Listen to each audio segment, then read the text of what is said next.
की आरती सजी है। कितना प्यारा खाना की आरती हुई है। जी पर करता कितना प्यारा खाना की आरती हुई है। जी पर करता कितना प्यारा खाना की आरती सजी है। जी पर करता कितना प्यारा नबी आरती सजी है। एक बार करो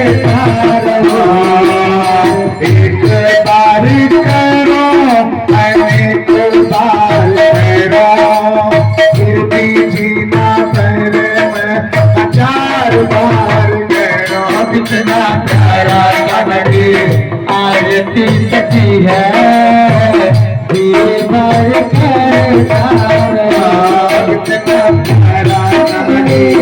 खाली सजी है। पर करो कितना प्यारा नबी खाली सजी है। पर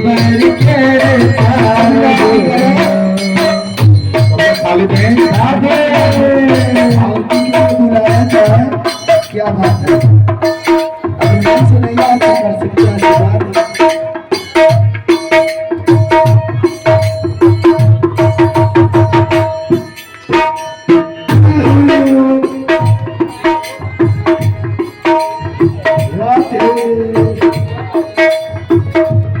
राधे सोने की थाली लेकर के हमारे कान्हा की आरती हम करे। सोने की थाली लेकर आए कान्हा की आरती हम गाए। सोने की थाली लेकर के आरती हम गए। सोने की थाली लेकर हम आए कान्हा की आरती हम गाए।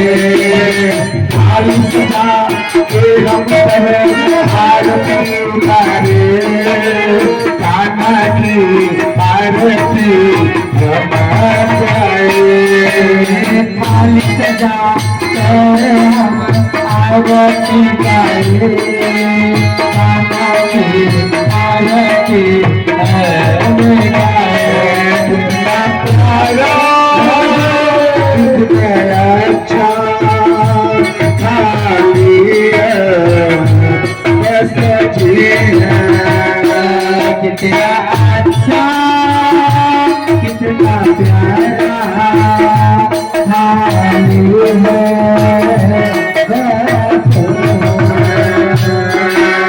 मुझे तो अच्छी लगती है कान्हा की आरती। मुझे तो अच्छी लगती है कान्हा की आरती।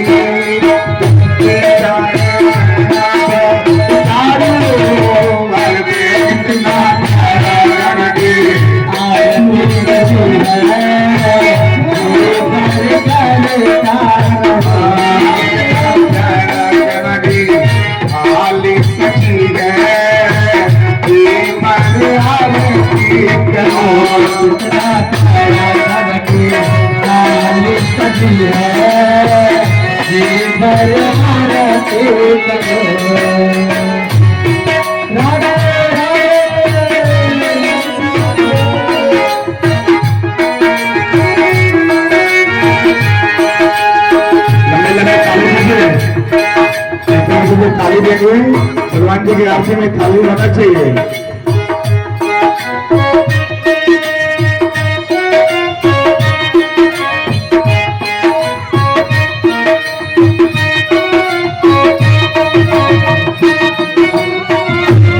सभी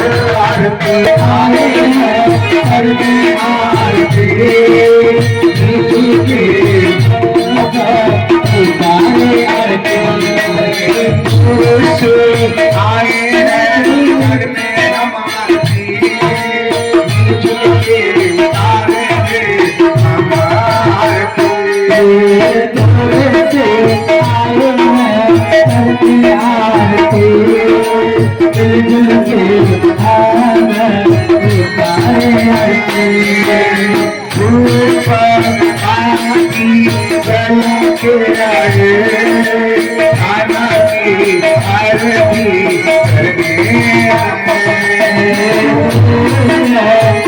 आरती जला के आए काका की आरती करने हम आए जला के आए काका की आरती करने आए जला के आए काका की आरती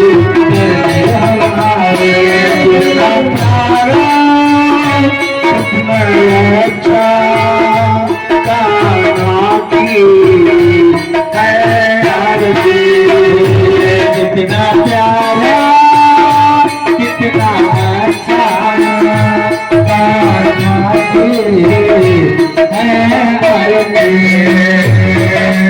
मुझे तो अच्छी लगती है काका की लड़की मुझे तो अच्छी लगती है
काका की लड़की सबसे प्यारा सबसे प्यारा खाना की कितना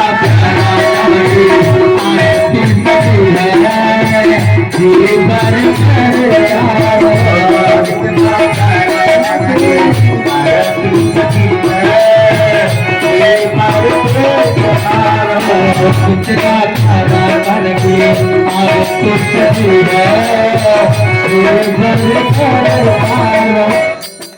प्यारा कनगी आरती सजी है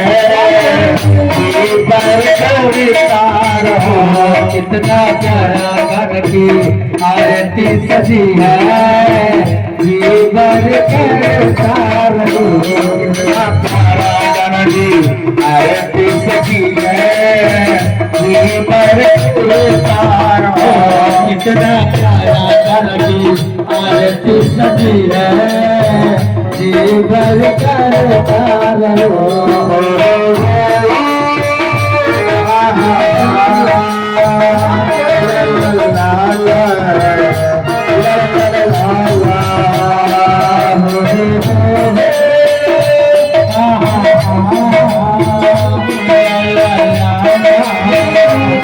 la la la la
Bihari लाल की, वृंदावन बिहारी लाल की, कृष्ण कन्हैया लाल की। कैसे जानेंगे कि अभी कलयुग है, कली है, कली का प्रभाव कैसे पता चलेगा कि आपके घर पे कलयुग का प्रभाव है? कलयुग कौन, कहां से आया, किसने लाया, कैसे प्रभाव आपके परिवार में, अपने परिवार में पड़ता है? कथा का यही प्रसंग है।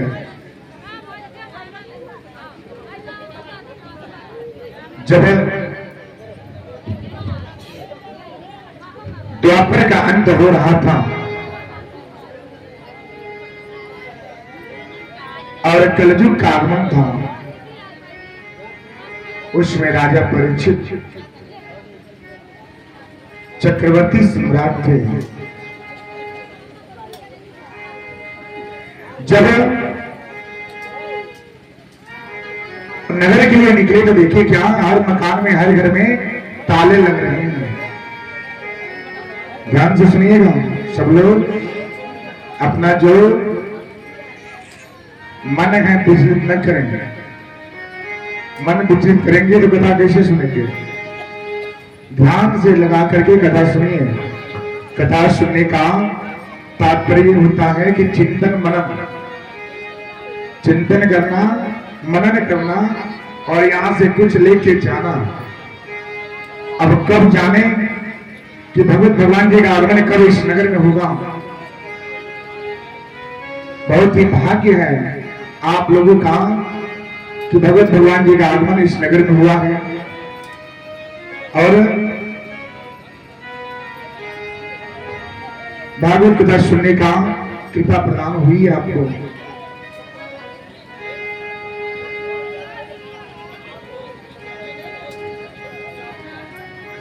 जब राजा परीक्षित जब नगर निकले तो देखो क्या कि हर मकान में, हर घर में ताले लग रहे हैं, ताला।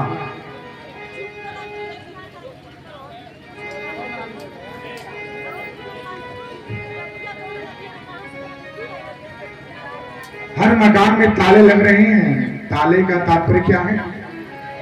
कलजुग, यानी प्रभाव, बसेरा। राजा परीक्षित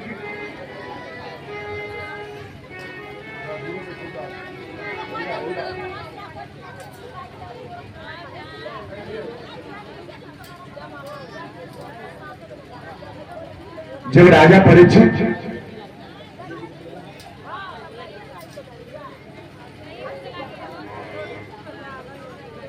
जब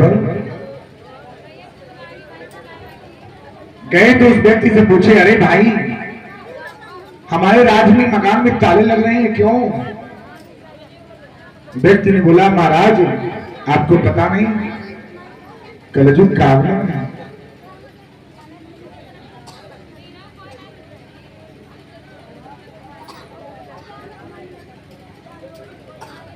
महाराज आपको पता नहीं है कि कलयुग का आगमन हुआ है और कलयुग आ गया है।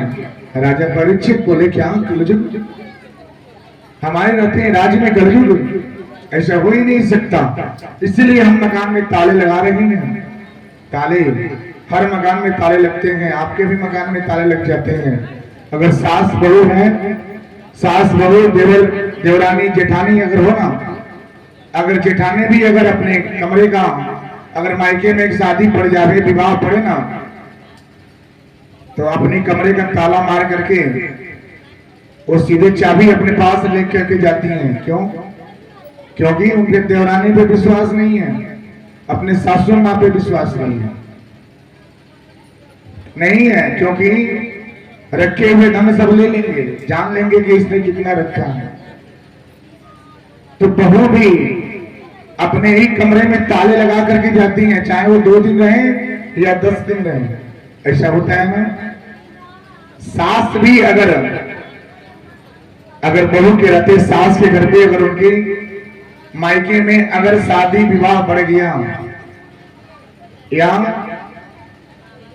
कोई अच्छा सा त्योहार पर उनको खबर आ गया कि नहीं आपको आना है, सास भी जाती है ना, तो अपने बाक्स की, अपने जो बाक्स होती है, जिस कमरे में रहते हैं, हो सकता है उस कमरे में ताले लगा के जाते हैं कि बहू को पता चल जाएगा कि कितना धन है इस पेटी में। ऐसा होता है ना मेरी मैया? सब लोग बोलिएगा, ऐसा होता है ना। सास और बहू, सास और बहू के रिश्ते में कभी भी विश्वास का रिश्ता होना चाहिए। बहू को और सास से विवाद तब नहीं होगा जब सास समझेगी कि बहू नहीं, ये मेरी बेटी है, ये मेरी पुत्री है। क्योंकि सास की भी पुत्री है, उसने भी शादी विवाह अपनी पुत्री का कर दिए। अगर वो रिश्ता बना करके अगर ये मेरी पुत्री है, तो सास और बहू में कभी विवाद होगा ही नहीं।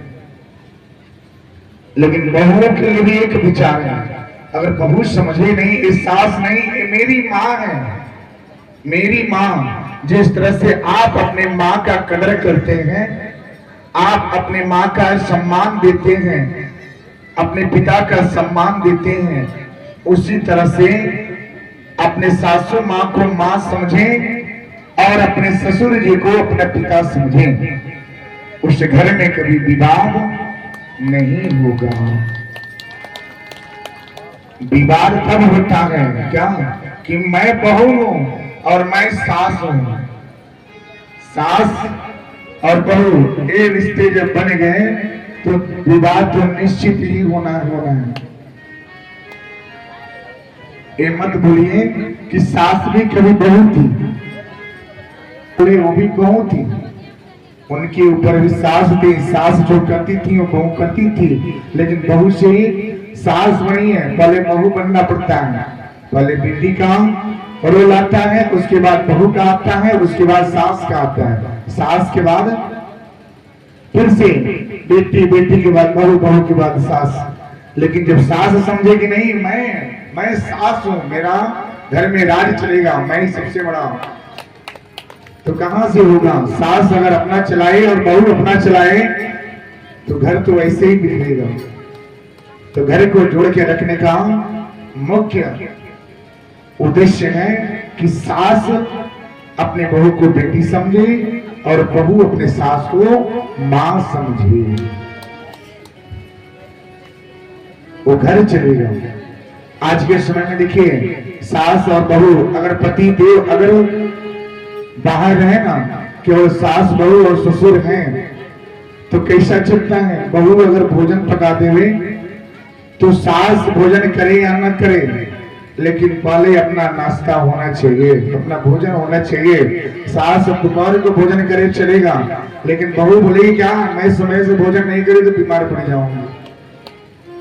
ऐसे आज के समय में क्या है, ये समय है, लेकिन उस समय में ना रहे, आप उस समय में रहें। आप भारतीय नारी हैं, संस्कृति है। ये नारी क्या है, संस्कृति है। संस्कृति सबसे बड़ा होता है।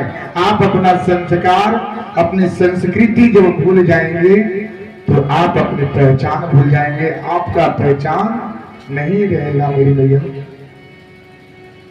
तो नारी का सबसे बड़ा सम्मान उसका संस्कृति है, उसका संस्कार है। उस जन्म से ही एक मर्यादा में जन्म ली है और मर्यादा में हो करके विदा होती है। यही तो एक ऐसी संस्कृति है कि मर्यादा में जन्म और मर्यादा में उसकी विदाई होता है। तो आप ऐसे कोई कर्म न करें जो मर्यादा के बाहर जावे और संस्कृति के बाहर रहे।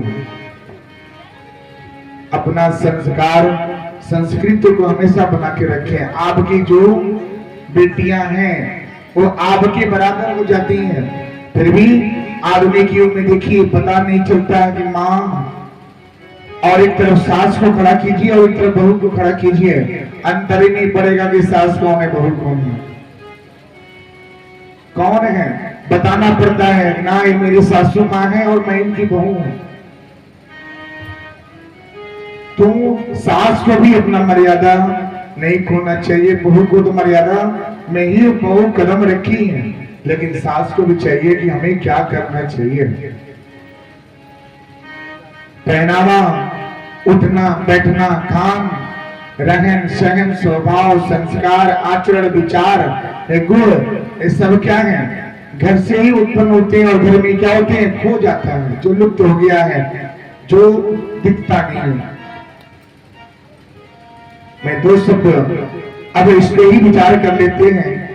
आधुनिक युग में देखिए जो नई नई जो बहुएं आती है ना, अगर एक से दो माह उनका सिंदूर देखिए लंबा चलता है, लंबा चलेगा, खूब लंबा सिंदूर चलेगा, क्योंकि 2 महीने चलेगा, तीसरे महीने से उनकी सिंदूर जो होती है ना इतना हो जाता है। क्यों? क्योंकि आधुनिक युग में देखते हैं पर्दे, थिएटर देखते हैं, थिएटर देखने के बाद पता चलता है क्या कि जैसा वो है वैसा हम भी बन जावे। नहीं, ऐसा ना बने। वो 1 घंटे के लिए रिश्ते रहते हैं, लेकिन आपके रिश्ते तो जन्म जन्मांतर के लिए है मेरी माँ। उस रिश्ते को न खोएं। जितना ही लंबा सिंदूर लगता है उतना ही आपके पति देव और आपके पुत्र की आयु दीर्घायु होती है, दीर्घायु होती है। तो कभी भी सिंदूर को कभी छोटा न समझें। ये जो रंग है, ये रंग है ना, एक छोटा टीका नहीं है, ये वो रंग है जो प्रकृति के द्वारा इसको प्रदान हुआ है। ये आपका ताज है। कितने जगहों पे देखा जाता है, अगर कोई फंक्शन पड़े ना, तो जो माताएं लोग हैं, जो नई नई बहू है ना, अपने पर्दे से सिंदूर ढक देती हैं। कैसा लगेगी, हम अभी क्या है, शादीशुदा नहीं है। ऐसा छोटे कीड़े अपने जो मांग कर करके उसमें इतनी क्या करती है, सिंदूर भर लेती हैं। तिरछे मांग कभी भी स्त्री को नहीं करना चाहिए, ये शास्त्र में विहित है, इससे नहीं लिखा गया है। जो तीखे अगर अपनी मांग को सिंदूरदान करें तो उसके घर पे कलह होता है, पति से प्रेम बिछड़ता है, पुत्र से प्रेम बिछड़ता है, और पति की आयु में कटौती होती है, उसकी आयु कम होती है। मेरी भैया, आज के 40 साल पहले जो माताएं थी ना, और आधुनिक युग में देख लीजिए, अगर वो माता अगर आपके बीच में बैठी हैं, अगर सुहागिन है, तो उनकी सिंदूर कभी भी लंबा होता है, कभी भी है। आप अपने सास को देखिए, आपकी सास अगर 50 साल पहले है तो उनकी सिंदूर कितना है, बहुत लंबा जाता है, क्योंकि सिंदूर से ही पति की आयु दीर्घायु होती है, और उस घर में कभी अकाल घटनाएं नहीं घटती हैं। आज के 20 साल पहले और 20 साल बाद का अंतर मिलाइए। 20 साल पहले इतने परिवार में अकाल घटना नहीं होती थी, इतने चोट एक्सीडेंट नहीं हुआ करता था। क्यों? क्योंकि मर्यादा था, सम्मान था, नारी का सम्मान था, और धर्म पत्नी का एक अदा था। और आधुनिक युग में पत्नी बस पत्नी है, बस धर्म पत्नी का रोल भूल गया, पत्नी का रोल याद आता है ना। ऐसा न करें। आप जितना ही आप अपने आप को पवित्र रखेंगे, जितना ही आप अपने आप को पवित्रता रखेंगे, उतना ही आपके पति और पुत्र की आयु दीर्घायु होगा, और सारी संकट आपके पति और पुत्र के से बंधन दूर होंगे। मेरी मां, श्रीमद् भागवत कथा का श्रवण करने से बहुत कुछ ज्ञान होता है। जो अंधकार में डूबे हैं वो प्रकाश की ओर जाते हैं। राजा परीक्षित जब नगर में गए तो उन्होंने देखे क्या कि सबके मैदान में ताले लग रहे हैं। राजा परीक्षित ने व्यक्ति से बोले, क्या अरे भाई मैदान में ताले क्यों? तो व्यक्ति ने बोला, क्या महाराज आपको पता नहीं कलयुग का आगमन है, कलयुग आ गया है। राजा बोले, कलयुग? उन्होंने देखे कि एक सांवला व्यक्ति था, और सांवला जो व्यक्ति था ना, एक गाय को मार मार के 3 पांव तोड़ दिया था। एक गाय को मार मार के उसके 3 पांव तोड़ दिया था। राजा परीक्षित ने, राजा परीक्षित जाने कौन है? राजा परीक्षित उत्तरा के पुत्र और अभिमन्यु के पुत्र होते हैं। अभिमन्यु कौन? पांडव के अर्जुन पुत्र अभिमन्यु, जो महाभारत के युद्ध में उन्होंने चक्रव्यूह में प्रवेश होना जानते थे, लेकिन चक्रव्यूह को तोड़ना नहीं जानते थे। अर्जुन के न रहने के वास्ते अब उस दिन का रोल कौन करेगा, कौन निभाएगा, कौन युद्ध का भार संभालेगा? अब उन्होंने बोला, पिताश्री नहीं है तो क्या हुआ, लेकिन उनके पुत्र हम हैं, हम चक्रव्यूह में प्रवेश होंगे, लेकिन तोड़ने का मार्ग नहीं जानते हैं। क्योंकि जब पिताश्री ने मेरी मां को जब चक्रव्यूह तोड़ने के बारे में कथा बता रहे थे, तो मेरी मां प्रवेश होने तक कथा सुनी, लेकिन तोड़ने का जब मार्ग हुआ तो मेरी मां क्या थी, सो गई। हम कथा को नहीं श्रवण कर पाए। प्रवेश होना जानते हैं लेकिन निकलना नहीं जानते। तो पांडव सब बोले, क्या ठीक है, अगर आप प्रवेश होना जानते हैं तो निकालने के लिए हम हैं, सब लोग साथ देंगे। वही अर्जुन पुत्र अभिमन्यु जब प्रवेश होते हैं, प्रवेश होने के बाद और निकल नहीं पाए और एक योद्धा पे 7 योद्धा मिल करके उन पे छल से उनको मौत की घाट उतार दिए। तो सोचिए वही अभिमन्यु के पुत्र कौन होते हैं? राजा परीक्षित, जो उत्तरा के गर्भ में पलते हैं, वही राजा परीक्षित है। और राजा परीक्षित अब इस राज्य में, इस युग में प्रथम राजा बने थे।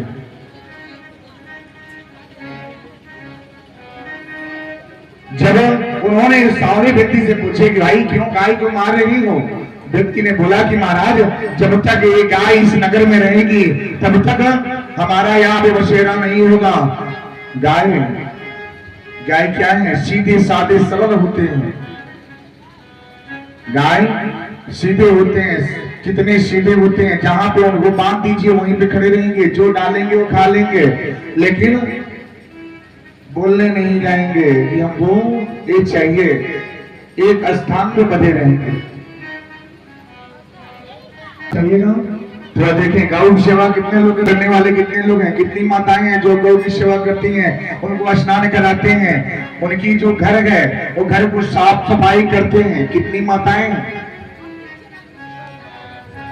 गाय के गोबर को हाथों से उठा करके उनको पूजती हैं, उनको साइड रखती हैं। कितनी माताएं हैं ना? कोई नहीं।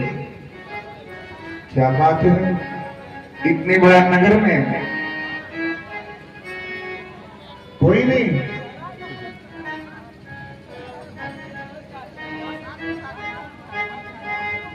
अभी बात सुन करके,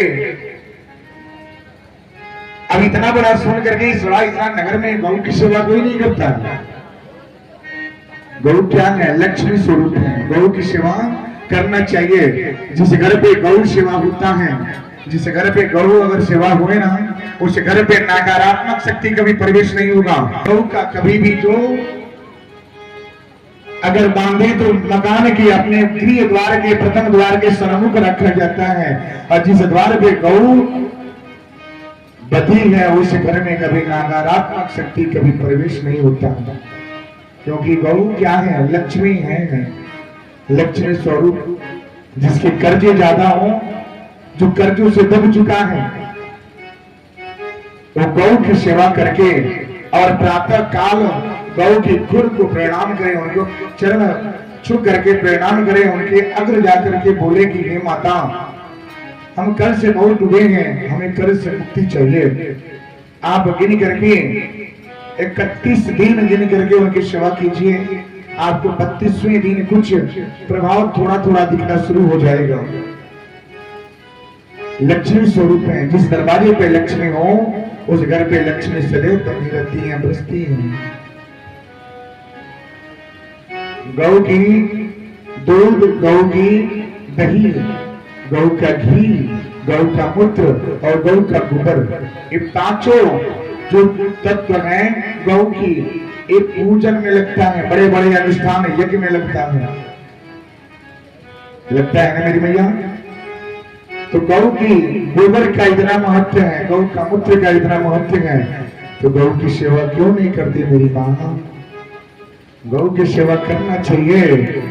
जिस घर में गौ की सेवा नहीं है उस घर में लक्ष्मी जी का वास कहां होगा? गौ को पालिए, गौ सेवा कीजिए।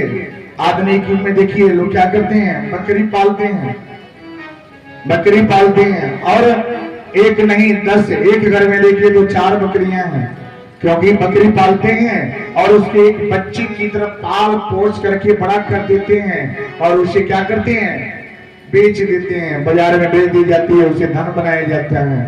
बकरी को जिस घर में अगर पालें और जब लक्ष्मी जी का आगमन होता है उसी समय क्या करती हैं, अपना वो जब लक्ष्मी जी मुख्य दरवाजे में प्रवेश हुई उसी समय वो अपने कान को क्या करती हैं,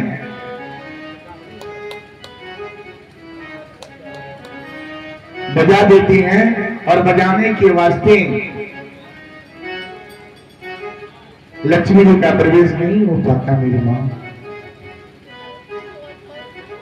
तो एक बच्चे की तरफ पाल करके बकरी को आप पालते हैं और उसे बेच देते हैं। सोचिए जीव हत्या कितना लगा आपको। बकरी को बाजार में जाता है, उसे काटा जाता है और बाजार में बेचा जाता है। यानी कि सोचिए आपको कितना दोष लगा। एक जीव हत्या, आपके पाप क्यों चढ़ जाता है? आपके घर पे कला क्यों होता है? आपके घर पे लक्ष्मी का प्रवेश क्यों नहीं होता? आपके परिवार, आपके पुत्र, आपके नाती, आपके पति क्यों बीमार में पड़े रहते हैं? क्योंकि आपने पाला पोसा बड़ा किया और उसे बाजार में बेच दिए। सोचिए उसका जब अंतर आत्मा रोएगा, उसका जब हृदय रोएगा तो किस पे जाएगा मेरी मैया? जो पालता है उसी पे जाता है।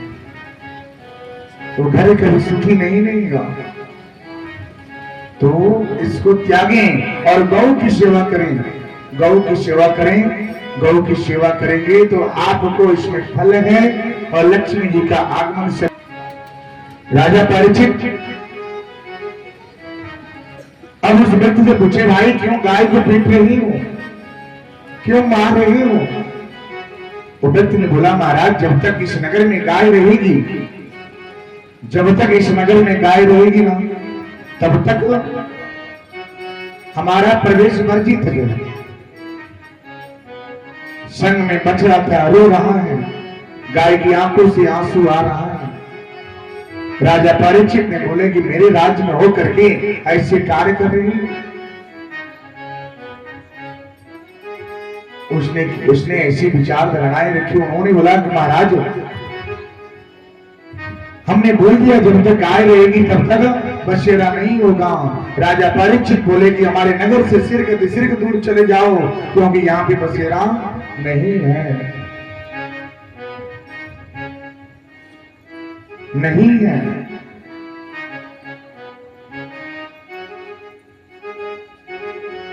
अब कली ने बोला कि महाराज आप कितनाओं कुछ करेंगे, कितनाओं कुछ कहेंगे, हमारा तो समय हो चुका है। आप लाख मना करेंगे फिर भी हम तो आ चुके हैं और हम यहाँ पे रहेंगे, क्योंकि ये प्रकृति का विधान है।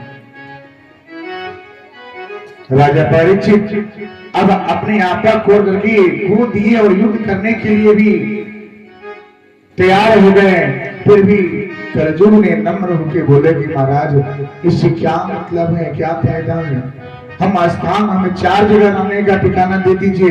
कोई ऐसा जगह दीजिए जहाँ पे हम बस जाएं। 1-2 जगह दीजिए, कोई एक जगह दीजिए। हमें 4, 5, 10 जगह नहीं चाहिए, कोई एक जगह दीजिए जहाँ पे हम वास करें। राजा परीक्षित ने लाख समझाने पर फिर भी नहीं माने। फिर बोले ठीक है।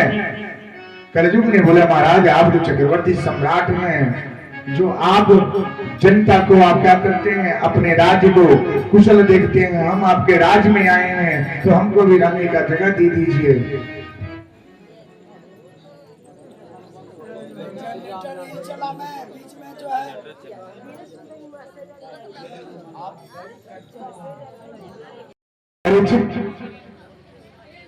अब सोच पड़ गए। उन्होंने बोला ठीक है ऐसी बात है। तो राजा परीक्षित ने रहने के लिए 4 जगह उन्होंने दे दिया। कौन सा? 4 जगह कलयुग का बसेरा कराई। 4 जगह कौन सा बसेरा है? दूतम पानम सोना। 4 जगह राजा परीक्षित ने रहने का ठिकाना दिए। दूतम पानम स्त्रियां और सोना। दूतम का अर्थ होता है क्या? जुआ, पत्ता खेलना, जुआ खेलना।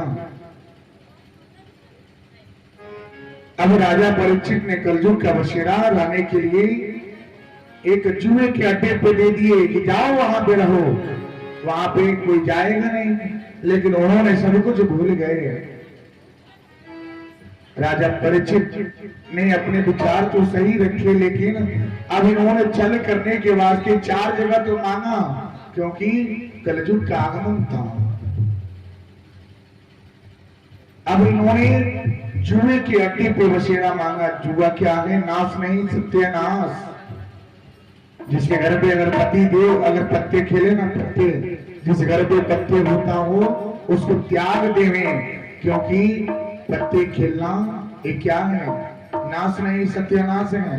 कौरव और पांडव में हुआ था, जुआ खेला गया था जिसे द्रौपदी का चीरहरण हुआ, और जब चीरहरण होता है होने के बाद अभी चिल्लाती रही, रोती रही, लेकिन दुशासन ने उनका चीरहरण करते रहे। अब सोचिए कि उस अवस्था में द्रौपदी ने क्या किया होगा। उन्होंने द्वारिका देश को उन्होंने याद किए, और याद करने के बाद और मन में बोले क्या, कृष्ण नाम बोलते गए। तो सब लोग भगवान जी की आस्था करते हैं, सब लोग आस्था करें, उन पर विश्वास रखें कि सब कुछ वही है। जिस तरह से द्रौपदी का उन्होंने लाज रखा और उस भरी सभा में उनका चिरहरण होने से बचा लिए, तो सोचिए आपका लाज भी भगवान जी रखेंगे जब आप विश्वास करेंगे। भक्त प्रहलाद की भक्ति दिखने के लिए उनके पिता ने भी ऐसे ही जिद पकड़ लिए।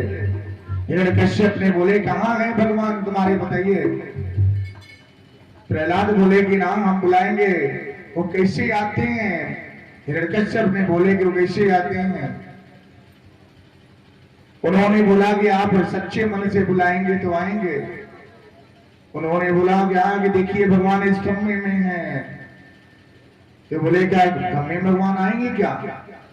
अब उन्होंने बोला तो क्या ना, भगवान तो खम्भे फाड़ करके भी आते हैं। जिस तरह से नरसिंह अवतार में भगवान ने हिरण्यकश्यप का वध किए और खम्भे फाड़ करके तोड़ करके उस खम्भे के रास्ते प्रवेश हुए और उनको वध करके दर्शन दिए।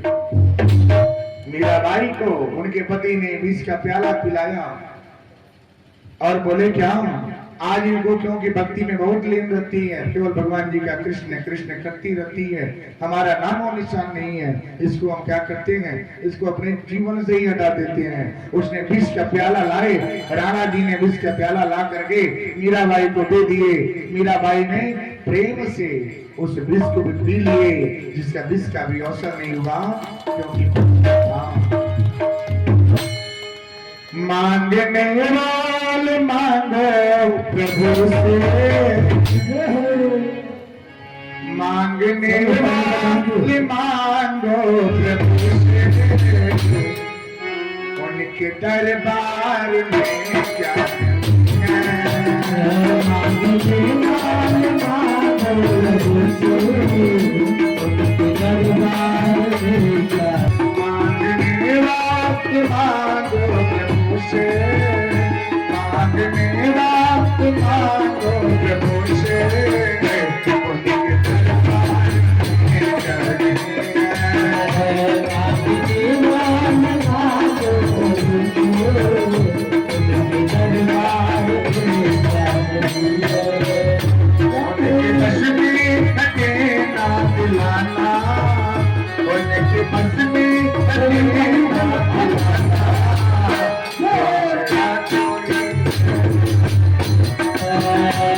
उनके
कर ली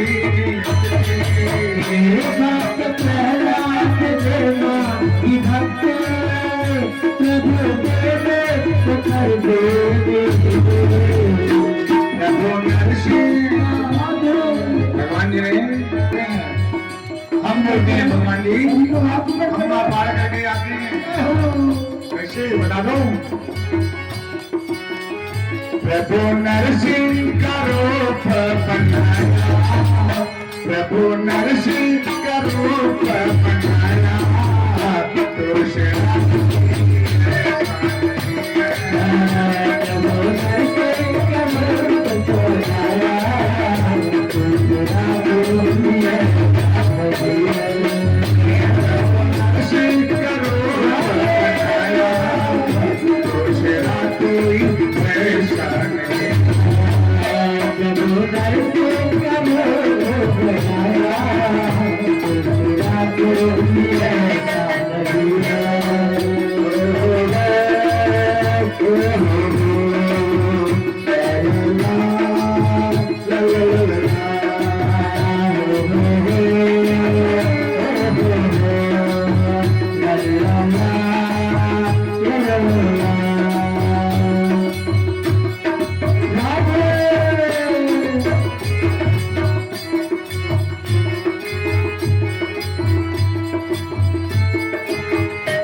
शरण हरि के आए राज तिलक प्रभु ने लगाए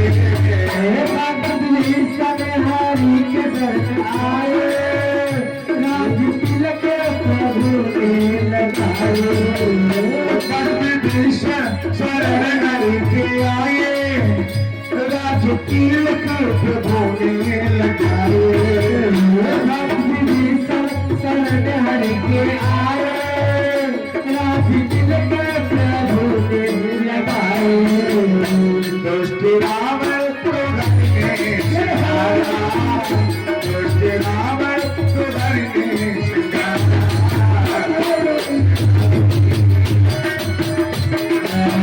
दुष्ट रावण को हरने सिखाया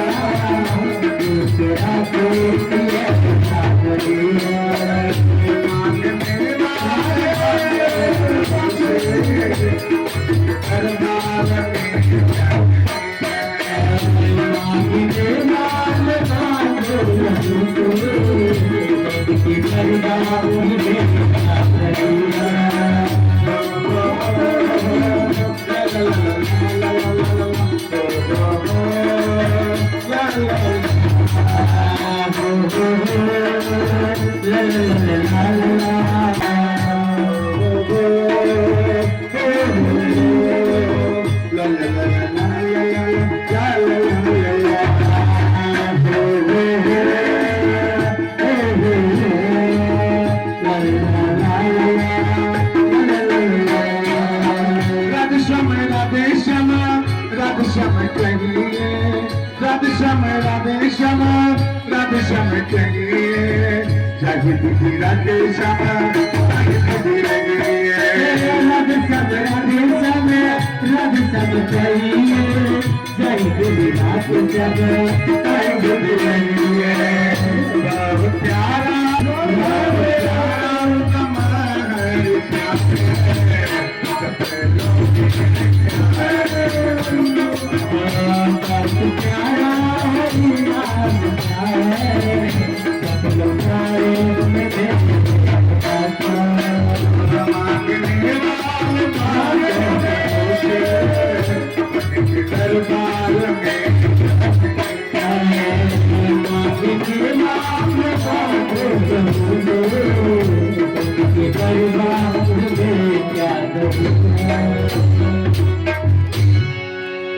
इस तरह से द्रौपदी ने भगवान जी को याद करके अपनी लाज बचा लिए। तो सोचिए जुआ क्या है, नाश नहीं सत्यानाश है।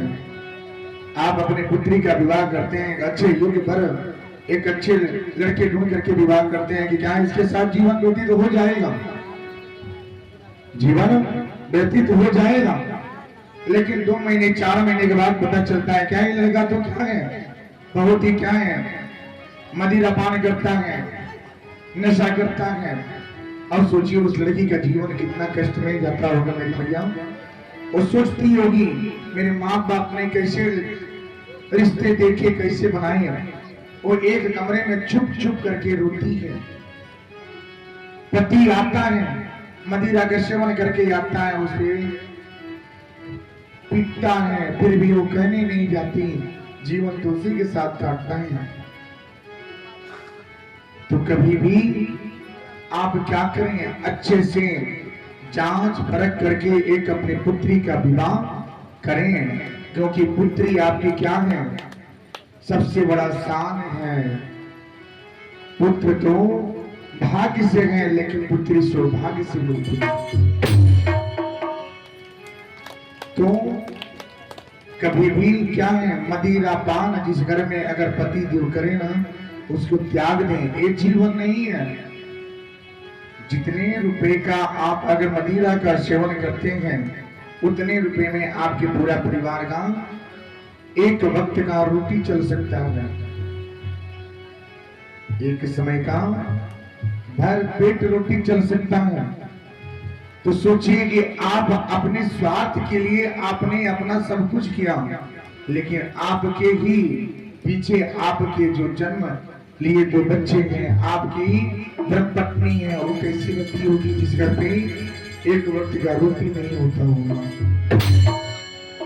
तो मदिरा का सेवन जिस परिवार में हुए उसको त्याग दें, क्योंकि आज क्या है, आपके पास धन है, आज आप 100 रुपया आपके पास प्रति रोज आता है, तो उसका महत्व नहीं समझेंगे। तो जिस दिन 10 रुपया रहेगा, क्या उस दिन महत्व समझ पाएंगे मेरी मैया? राजा बलि चक्रवर्ती सम्राट थे, लेकिन भगवान जी ने उनका परीक्षा लिए, बामन अवतार बना करके ले करके उनकी परीक्षा लिए। उन्होंने बोले कि महाराज हम सुने हैं क्या आप बहुत दान देते हैं, दानवीर हैं, हमें भी दान चाहिए, इस ब्राह्मण देवता को दान चाहिए। राजा बोले कि हमारा तो कृत्य हो गया कि हमारे दरवाजे पे ये यज्ञ में एक विप्र पहुंचे हैं, इतने सुंदर रूप बना करके भगवान जी ने एक बामन अवतार करके उनके राज्य में गए। और जाने के बाद राजा बलि से उन्होंने दान में 3 पग जमीन मांगा, 3 पग भूमि दान में लिए। उनकी रुकते रहे, लेकिन बोले कि ना, दान क्या है, सबसे बड़ा दान होता है तो अपने जीवन को कृत करें। तो आप भगवत भगवान जी में कभी भी जाएं तो क्या करें, ठाकुर जी की मंदिर हो, मंदिर के सामने से निराश होकर के वैसे ही दर्शन नहीं करना चाहिए। एक फूल भी चढ़ाइए, 1 रुपया दान भी दीजिए, लेकिन मंदिर के रास्ते से जा रहे हैं तो ऐसे वहां से नहीं जाना चाहिए। राजा बलि से भगवान जी ने 3 पग जमीन ले लिए, और लेने के बाद इनको वैकुंठ धाम की गति भी प्रदान कर दी, क्योंकि दानों में सबसे बड़ा दान थे राजा बलि।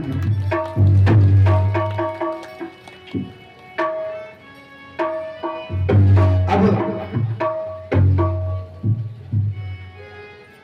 जो मदिरा का सेवन करता है त्याग दें, मदिरा क्या है, नाश नहीं सत्यानाश है। जो जुआ खेले वो जुआ नाश नहीं सत्यानाश है। दूतम पानम, पानम का अर्थ होता है क्या, मदिरा, दारू शराब। दारू शराब पीना ये क्या है, सबसे बड़ा हानिकारक है। स्वास्थ्य भी खराब होगा, परिवार से रिश्ते भी टूटेंगे, परिवार से बिखरापन भी होगा, नगर समाज से आपकी मान प्रतिष्ठा की हानि भी होगा। एक सुख के लिए कितना आप कष्ट, कितने को पीछे छोड़ रहे हैं। मदिरा का सेवन जिस परिवार में होने उसको त्याग देना। मदिरा करने वाला जो व्यक्ति होता है ना, उसका मस्तिष्क जो होता है वो मदिरा अपने बस में कर लेता है, शराब अपने बस में कर लेता है। और जब बस में करेगा तो घर पे क्या होगा, खुद मत होगा, झगड़े विवाद होंगे, पति पत्नी में विवाद पैदा होगा, पुत्र से विवाद होगा, झगड़े विवाद होंगे, घर बिखर जाएगा। स्त्रियां या नर्तकी क्या करते हैं, धन नौछावर करना, धन नौछावर करना, लुटाना, सोना में रहने का ठिकाना कलयुग ने मांगा। एक दारू के अड्डे पे रहने का ठिकाना मांगा, जुए के अड्डे पे रहने का ठिकाना मांगा, एक स्त्री में रहने का ठिकाना कलयुग ने राजा परीक्षित से मांगे।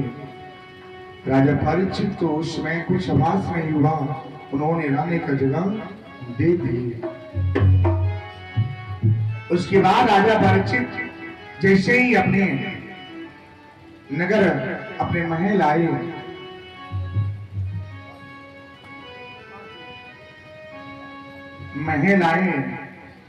उनके मन में विचार आया क्या कि चले देखें कि हमारे जो पूर्वज हैं क्या कुछ बचा के रखे हैं, क्या बचा के रखे हैं। उनके मन में एक जिज्ञासा आया, एक लालसा उत्पन्न हो गया कि वर्षों के बाद चले देखें, कितने दिन बीत गए, आज बाकस खोला जाएगा और देखते हैं कि हमारे लिए हमारे पूर्वज क्या रखे हैं। राजा परीक्षित गए, जब बाकस खोले तो इतने सोने थे, इतना सोना था कि उस सोना में बस उनको एक मुकुट ही उनको पसंद आया। मुकुट पसंद आया और राजा परीक्षित ने वो मुकुट अपने माथे पे लगा लिए। इधर राजा परीक्षित ने कलयुग का रहने का ठिकाना 4 जगह दिया था ना, सोने में भी रहने का ठिकाना दिए, जहाँ लूट पाट का धन आता है ना, सोना चांदी आता है, वहां पे रहने का ठिकाना राजा परीक्षित ने दे दिए। अब वो मुकुट जब लगाए तो मुकुट कौन सा, कहां से आया था, वो भीम जी ने, भीमसेन ने, पांडव के जो अनुज थे, वो भीम ने जरासंध का वध करके वो मुकुट ला करके अपने पास अपने घर पे रख लिए थे। वही मुकुट अब राजा परीक्षित अपने सिर पे लगाए और लगाने के पश्चात कलयुग का बसेरा उनके मस्तिष्क में हो गया, क्योंकि सोने का मुकुट था। जब बसेरा हो गया तो राजा परीक्षित का मस्तिष्क जो था वो फिर गया, घूम गया। जो राजा कभी एक जीव की हत्या नहीं किए, एक चींटी की भी हत्या नहीं किए, उस दिन राजा परीक्षित को शिकार खेलने की जिज्ञासा उत्पन्न होता है। सोचिए कलयुग का प्रभाव। जब माता पिता पुत्र पिता में ना पटे, बात व्यवहार में न पटे, माता से पुत्र से न पटे, घर गृहस्थी में, घर जीवन में अगर अपने परिवार से न पटे, अच्छे बात बोले फिर भी अगर उनको बातों बातों में चिड़चिड़ापन हो जाए, गुस्सा हो जाए, तो समझ जाइए कि कलयुग का बसेरा हो गया। पिता पुत्र पे हाथ उठा देता है, समझ में नहीं आता कि हम क्या कर रहे हैं, और वही पुत्र भी अपने पिता पे हाथ उठा देता है। यही तो है कलयुग, यही तो है कलयुग। और कलयुग में बस एक ही है महामंत्र है, जो भगवान जी का नाम जप करके वैकुंठ धाम की गति को आप प्राप्त कर सकते हैं। कलयुग है नाम अधारा, सुमिर सुमिर कलयुग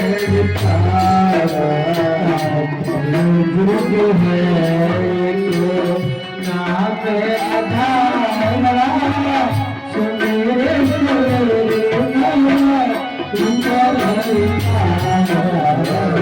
कलयुग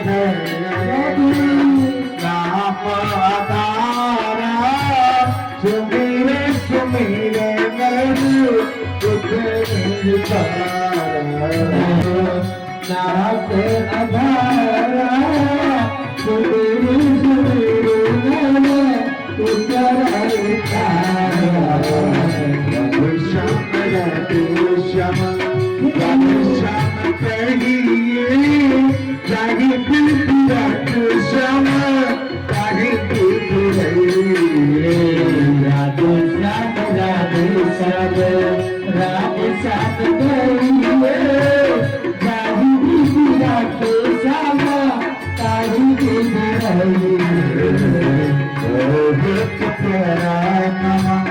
राधे श्याम की जपलो प्यारे बंदे राम श्याम प्यारा राधे श्याम के जपलो प्यारे बंदे राधे श्याम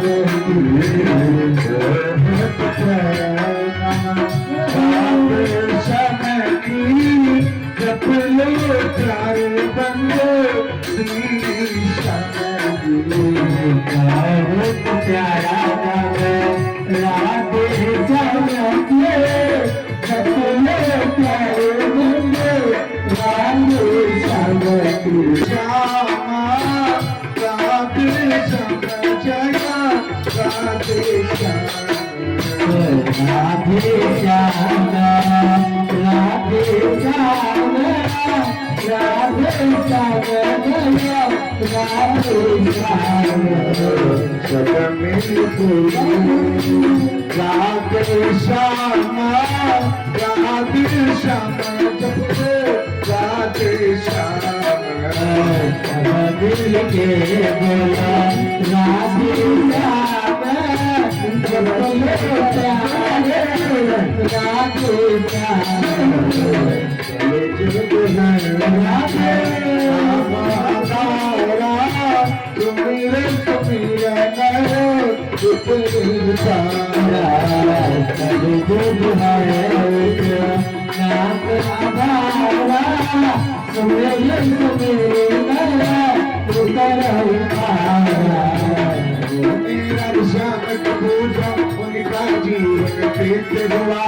राधे श्याम का नाम लेके जीवन हो प्यार हुआ राधे श्याम उसका उसका जीवन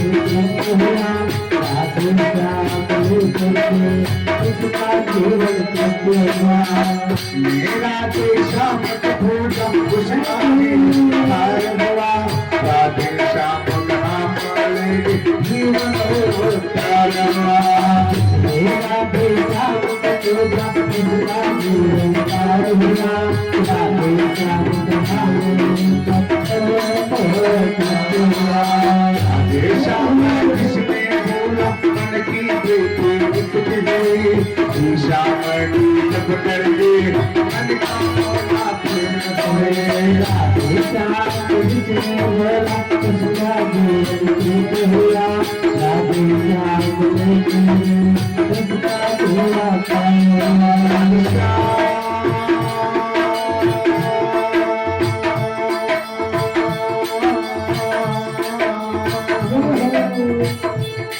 राधे श्याम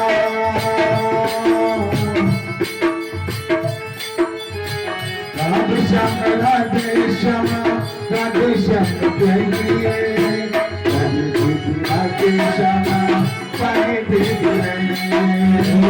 राधे श्याम राधे श्याम राधे श्याम कहिए जय दीदी राधे श्याम आई बुद्धि राधे श्याम राधे श्याम राधे श्याम कहिए राधे श्याम आगे विधि राधे श्याम राधे श्याम राधे श्याम कहिए जय दीदी राधे श्याम आई बुद्धि राधे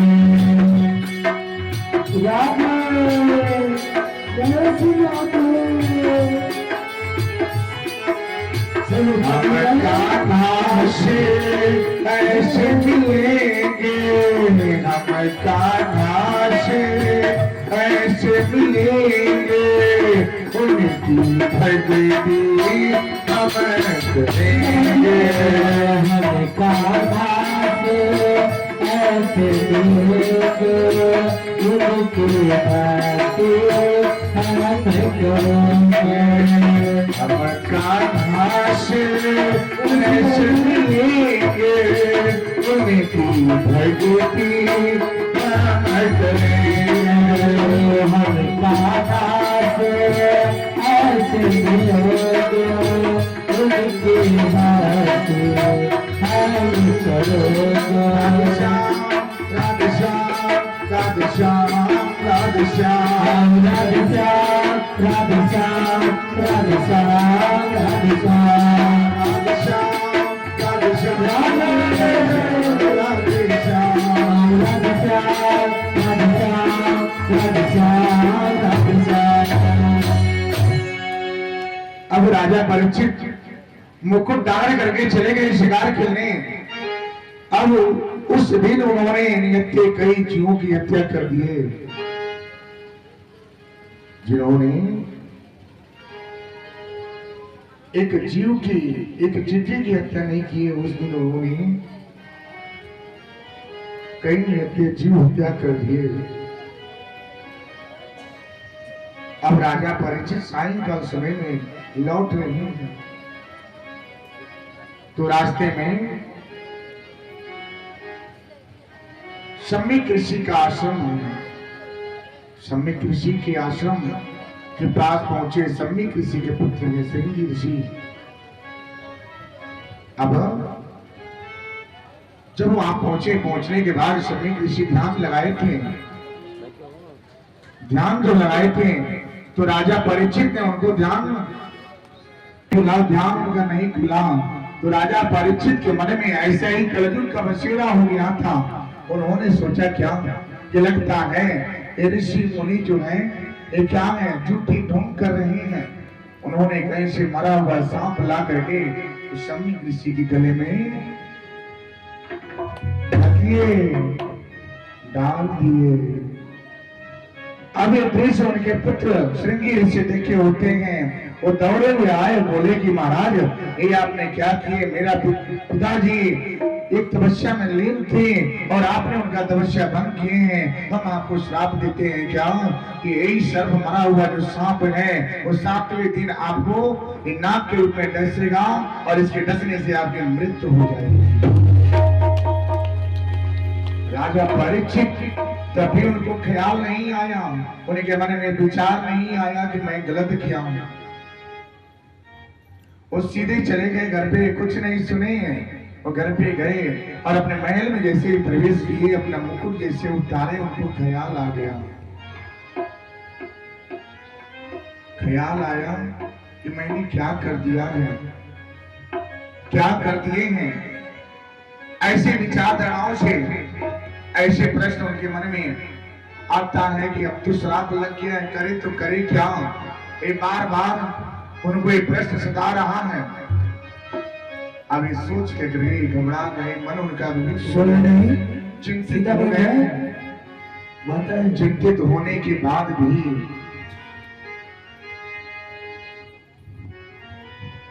अभी बार बार आपको भी एक प्रश्न बता रहे हैं, इसको ध्यान से सुन लीजिएगा।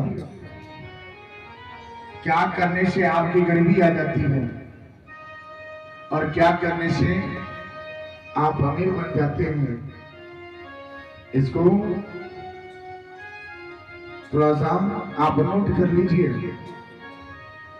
एक स्त्री गरीबी होने का कारण क्या है और पति और पत्नी में रिश्ते टूटने का कारण वजह है क्या। ध्यान से सुनिएगा, भूलना नहीं चाहिए, योग्य बातें हैं। अगर कोई स्त्री अगर अपने मायके से अचार लेकर आती है, ससुराल में अचार लेके आवे, वो समझ जाइए कि गरीबी छा जाता है। और गरीबी ही नहीं, पति और पत्नी के रिश्ते में खटापन हो जाता है। ध्यान से सुनिए, अगर कोई स्त्री अगर अपने मायके से बहुत प्रेम होता है ना, माँ बहुत प्रेम करती है, अरे मेरी पुत्री एक काम करो, अचार भरे हैं ये लेके जाओ, घर पे चले जाना। पुत्री बोलती है क्या, हाँ माँ मैं जरूर आऊंगी। ये न करें, ये कदापि न करें। अपने मायके से कभी भी अचार अपने ससुराल में लेकर न जावें। अचार अगर ससुराल में जाएगा तो वो गरीबी छाएगा, और पति और पत्नी के रिश्ते में जिस तरह से अचार खट्टा होता है, तीखा होता है, उसी तरह से पति और पत्नी का रिश्ता भी खट्टापन हो जाएगा। और दूसरा प्रश्न क्या है, नमक का काम क्या है? नमकीन बनाना है। नमक का काम है कि किसी चीज में डाल दीजिए तो नमकीन हो जाएगा। एक आलू चिप्स लीजिए, आलू चिप्स अगर आप अपने हाथों से उसको बनाते हैं तो बिना नमक का वो चिप्स तैयार नहीं होता है, और स्वाद नहीं होगा जब तक उसमें आप नमक नहीं डालेंगे। दूसरा क्या है, नमक का काम है नमकीन बनाना। मायके से कभी भी नमक लेकर के नहीं आना चाहिए, कभी भी भूल से लेकर नहीं आना चाहिए। ये ध्यान से नोट कर लीजिएगा, क्योंकि मायके से अगर नमक लेके आएंगे ना तो रिश्ते में दरार उत्पन्न हो जाता है, दरार हो जाएगा और रिश्ता टूट भी जाता है। तीसरा प्रश्न क्या है, स्त्रियों के लिए, ध्यान से, खासकर स्त्रियों के लिए। पति देव भी बहुत प्रेम करते हैं, क्या करना है भेजते हैं ससुराल में और बोलेंगे आओ जाओ वहां पे अच्छे से कमाई होती है, एक काम करना हमारे साले साहब से बोलना कि हमको ये दे देंगे वो दे देंगे, थोड़ा सा कुछ दे देंगे, थोड़ा सा क्या होगा अच्छा लगेगा। ऐसा नहीं करना चाहिए। ससुराल से अगर पत्नी है तो अपने ससुराल से कभी भी क्या करें, चूल्हा नहीं लाना चाहिए, चूल्हा नहीं लाना चाहिए, क्योंकि आपकी जो भाग्य देवी जो है ना लक्ष्मी, वो रुष्ट हो जाती हैं और आपके घर से, आपके परिवार से, और आप जो जहां धन रखते हैं उस धन से दूर चली जाती है। ध्यान से सुन लीजिएगा, ये 3 बातें हैं, 3 प्रश्न हैं, और चौथा प्रश्न भी क्या है, बेटी अगर, बेटियां हैं ना बहुत प्रेम होता है, अपने क्या करती हैं ननद से, अपने जो भाभी होती हैं उनसे बोलती हैं क्या ये मेरे को साड़ी बहुत पसंद है, ये हमको दे दीजिए, ये हमको साड़ी पसंद है, ये दे दीजिए। तो नहीं करना चाहिए। बेटियों को अपने मायके से कभी भी काला साड़ी लेकर के नहीं आना चाहिए। अगर काला कपड़ा अगर आप लेकर के ससुराल में आए तो समस्या ही समस्या उत्पन्न हो जाता है मेरी माँ। ये नोट कर लीजिएगा। 5वां प्रश्न क्या है, बेटी को मायके से कांच का सामान नहीं लेके आना चाहिए। कांच का सामान लेकर के नहीं आना चाहिए। अगर कांच का सामान लेकर के आए, जिस तरह से कांच टूटता है उसी तरह से पति और पत्नी का रिश्ता टूट जाता है। तो लेकर के नहीं आना चाहिए। अब आइए आपको एक और टिप्स बता देते हैं क्या कि धन प्राप्ति के लक्षण क्या है, धन कैसे आपको मिलेगा। धन कैसे, आप बोलते हैं कि हमारे घर में धन नहीं प्राप्त होता है, धन रुष्ट हो जाता है, लक्ष्मी जी सदैव भगी रहती हैं, कारण क्या है। अगर घर में किसी कारण बस धन की खर्च ज्यादा हो रहा हो, ध्यान से सुन लीजिएगा, बच्चे अगर शोर घर मत में करें। घर में खर्चे ज्यादा हो रहे हो ना, तो मंगलवार के दिन ध्यान से सुन लीजिएगा, मंगलवार के दिन 5, 7, 11 5, 7, 11 काली मिर्च लेवें और काली मिर्च ले करके अपने सिर से उतारें। क्या करें? सिर से उतारें और उतार करके चौराहे पर जहां पे 4 रास्ता हो ना, 4 रास्ते के किनारे उसको फेंक दें। इससे धन की बचत होना शुरू हो जाएगा मेरे दोस्त।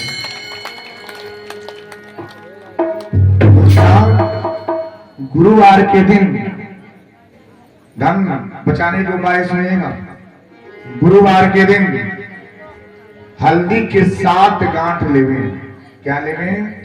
हल्दी की 7 गांठ लेवें और किसी पीले वस्त्र में उस हल्दी को बांध देवें। बांध करके आप केले के वृक्ष हो, केले का पौधा है या केले का पेड़ है, पौधा है, उसके जड़ पे ला करके रख दीजिए। इससे धन की प्राप्ति होती है।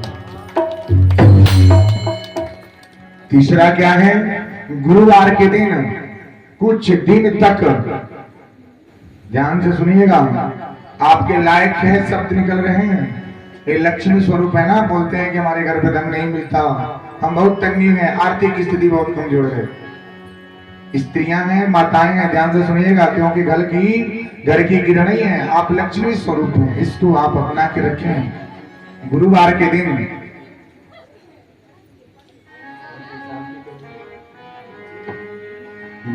दिन आप क्या करें? कुछ दिन तक हल्दी और जल मिला करके मुख्य द्वार जो है उस द्वार पे क्या करें? छिड़काव करें। क्या करें? छिड़काव करेंगे। और जब जल को छिड़काव करेंगे, दहलीज पर छिड़काव करेंगे, इससे धन, वैभव, सुख, समृद्धि की प्राप्ति होता है। और एक और बता रहे हैं आपको, ध्यान से सुन लीजिएगा।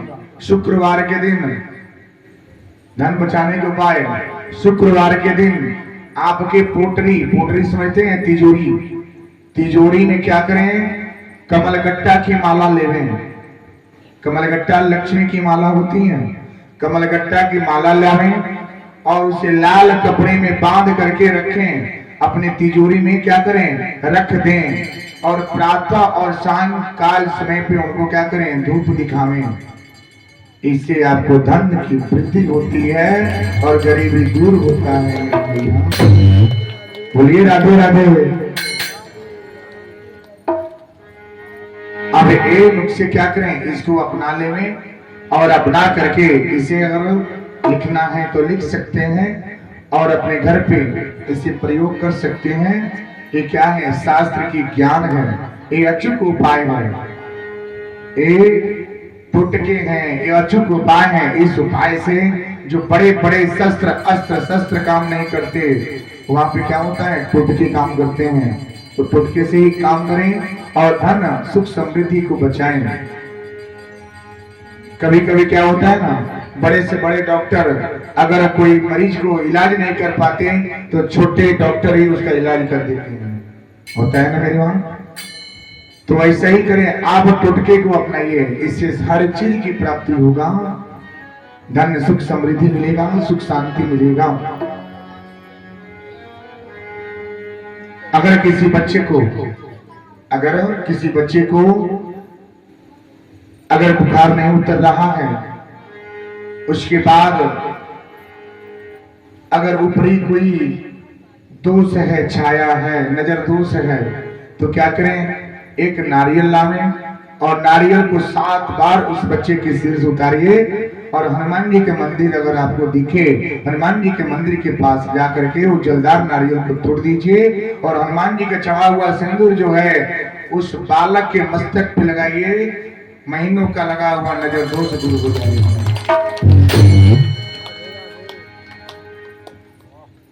अब राजा परीक्षित जब घर पे आए, अपने महल आए, आने के बाद उन्होंने जैसे मुकुट उतारे, उनके मन में ख्याल आ गया क्या कि मैंने तो बहुत बड़ा पाप कर दिए हैं, पाप हो गया है, करे तो करे क्या। अब सोच रहे हैं कैसे पाप उतरेगा। समय है 7 दिन। राजा परीक्षित अब अपने पुरोहित को बुलाए, और उनके पुरोहित कौन थे? वेदो व्यास जी थे। और उन्होंने सभा में उनसे पूछे क्या? हे प्रभु, हे महाराज, आप तो सब कुछ जानते हैं, हमको तो पाप लग गई है। वेदो व्यास जी से बोले, व्यास जी बोले ठीक है, ये तो हम नहीं कर सकते, लेकिन हमारा पुत्र जो है, हमारा पुत्र सुखदेव मुनि है, जो नर्मदा नदी के तट पे रहते हैं, वो ऐसे के दिव्य पुरुष हैं जो आपके पापों की प्रायश्चित इतने कम दिनों में करा सकते हैं। राजा परीक्षित बोले कि महाराज उस दिव्य पुरुष से मिलाइए। राजा परीक्षित व्यास जी बोले कि महाराज अगर मिले तो इससे अच्छा है कि चला जाए, उनसे मिल लिया जाए। राजा परीक्षित पैदल गए और जाते जाते राजा ने सुखदेव जी से मिले। सुखदेव जी ध्यान लगा कर बैठे थे। राजा परीक्षित उनके मस्तक पे, उनके पैर पे मस्तक झुका करके प्रणाम किए और बोले क्या कि हे ऋषि मुनि, हे देव, हे मुनि देव, हमसे बहुत बड़ा भूल हो गया है, पाप लग गया है, पाप लग गया है। ऐसी ऐसी बात है। एक सुनने के बाद एक आप ही हैं जो पापों को प्रायश्चित कर सकते हैं। राजा परीक्षित ने सारी व्यथा सुखदेव जी मुनि के पास रख दिए। अब सुखदेव जी मुनि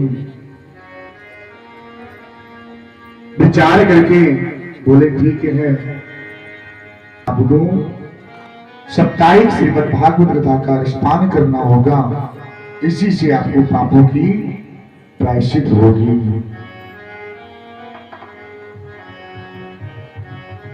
राजा परीक्षित बोले कि महाराज शीघ्र क्या करें, समय बनावे